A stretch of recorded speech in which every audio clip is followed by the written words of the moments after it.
कल हमने विथ और बाई के बारे में प्रीपोजिशन देखा। आज हम देखते हैं सिंस और फॉर।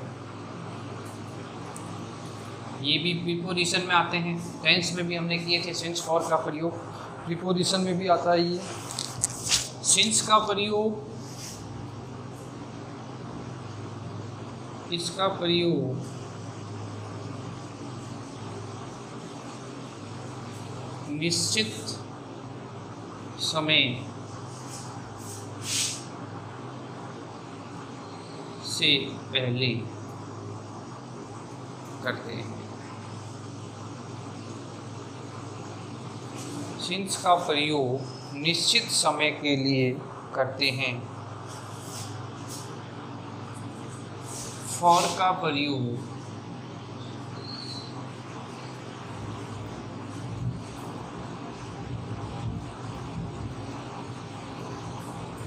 अनिश्चित समय, फॉर का प्रयोग अनिश्चित समय यानी period of time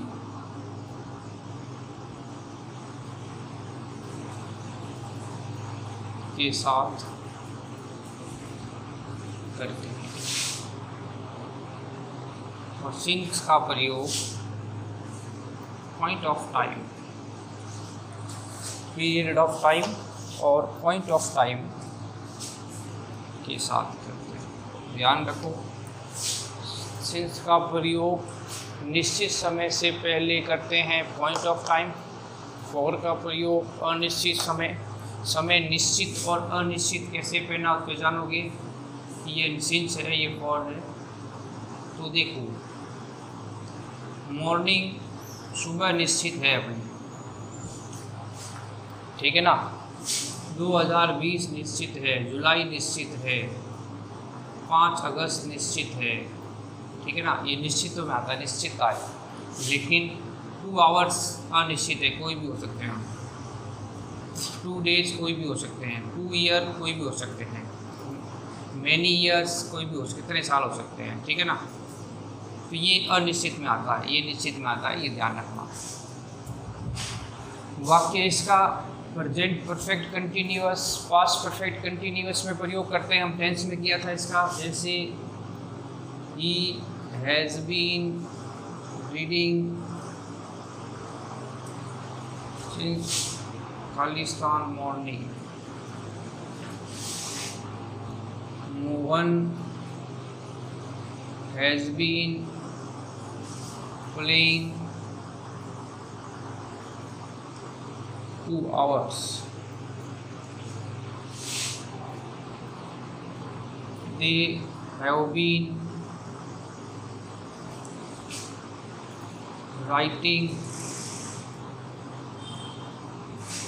book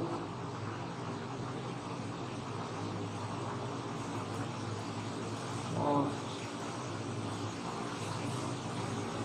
July. We have been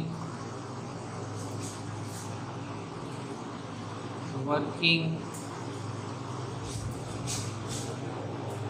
for 2 years। देखो, इसमें प्रेजेंट परफेक्ट कंटिन्यूअस में हैज बीन या हैव बीन प्लस वर्ब की फर्स्ट फॉर्म के साथ आईएनजी आता है और समय आता है, तब ये काल होता है।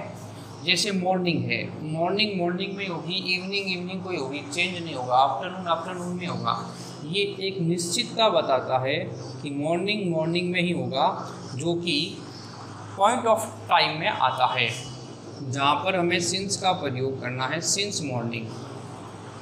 टेंस जब हमने किए थे तो सिंस फॉर का अंतर देखा था हमने।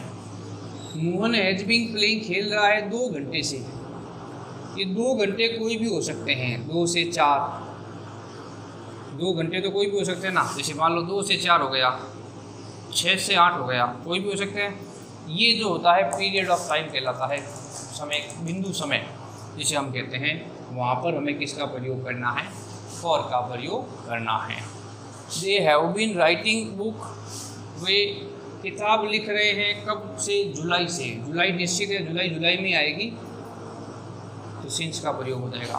We have been working 2 years, 2 सालों से हम काम कर रहे हैं। 2 सालों से काम कर रहे हैं, इसका मतलब 2 साल जो है ना वो अनिश्चित है। कोई भी 2 साल हो सकते हैं, 2018 से 20 हो सकता है, 2016 से 18 हो सकता है, ये अनिश्चित साल हो गए, ठीक है ना, फिक्स नहीं है। वहाँ पर हम किसका प्रयोग कर देंगे, फॉर का, और निश्चित है वहाँ किसका प्रयोग कर देंगे, सिंस का। तो सिंस का प्रयोग निश्चित समय से पहले पॉइंट ऑफ टाइम में, और फॉर का प्रयोग अनिश्चित समय से पहले पीरियड ऑफ टाइम में हम फॉर का प्रयोग करते हैं। तो हमने टेंस किया तब भी इनको पहचाना था, आज भी हम इनको देख रहे हैं कि कैसे सिंस और फॉर का प्रयोग किया जाता है। ये होता है प्रेजेंट परफेक्ट कंटिन्यूअस में, प्रेजेंट परफेक्ट कंटिन्यूअस, और पास्ट परफेक्ट कंटिन्यूअस ये प्रेजेंट का है, ये पास्ट परफेक्ट कंटिन्यूअस में, और फ्यूचर परफेक्ट कंटिन्यूअस में। इन तीनों कालों में ही हम सिंस फॉर के साथ समय आता है, जारी रहता है काम, तब हम इसका प्रयोग करते हैं। ज़रूरी नहीं है हैज़ बीन आए, या हैड बीन भी आ सकता है, हैड बीन भी आ सकता है, तो भी यही काम करना है। यहाँ पर विल हैव बीन भी आ सकता है, तो भी यही काम करना है। ध्यान रखना है कि हैव बीन, हैड बीन और has been, have been, had been और विल हैव बीन आए तो उसमें पीछे समय आएगा। समय निश्चित और अनिश्चित देखना है, और अपने को क्या करना है, सिंस या फॉर का प्रयोग करना है। विशेष बात यही ध्यान रखनी है।